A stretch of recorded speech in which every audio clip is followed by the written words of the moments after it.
जो हवा हमारी सदियों पुरानी पत्थर की इमारतों को गला सकती है, वो हमारे साथ क्या कुछ नहीं कर सकती। चले आज फिजाई आलूदगी के पीछे की साइंस को समझते हैं और उसके एक सबसे खतरनाक नतीजे यानी तेजाबी बारिश की कहानी जानते हैं।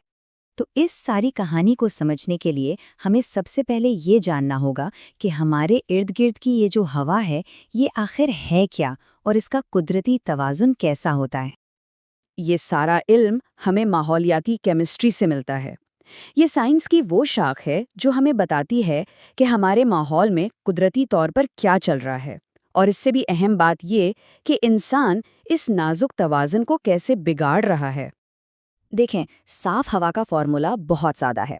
इसमें ज़्यादातर यानी तकरीबन 78% नाइट्रोजन है, 21% ऑक्सीजन जिससे हम सांस लेते हैं और बचा सिर्फ 1% जिसमें बाकी सारी गैसें हैं। बस यही वो तवाज़ुन है जिस पर ज़मीन की सारी ज़िंदगी टिकी हुई है।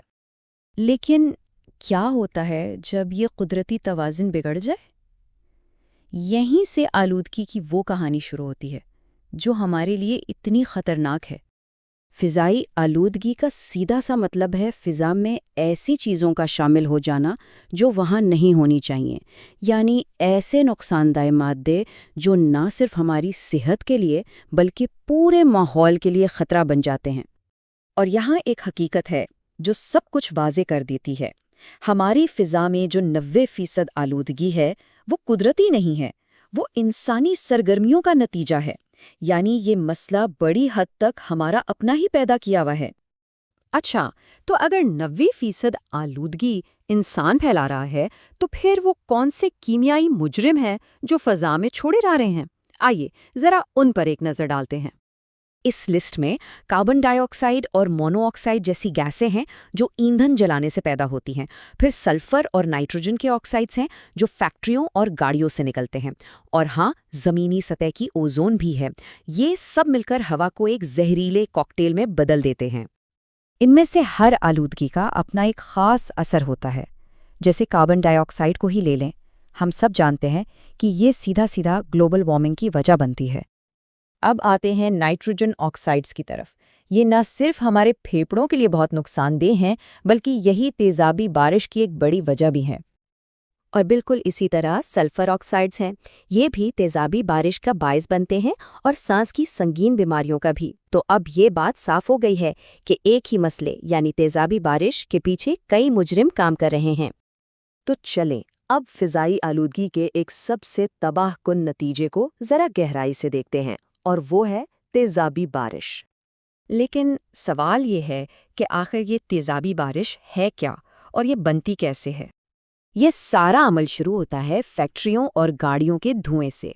इस धुएं में मौजूद सल्फर डाइऑक्साइड और नाइट्रोजन डाइऑक्साइड जैसी गैसें सीधा ऊपर फिजा में जाती हैं।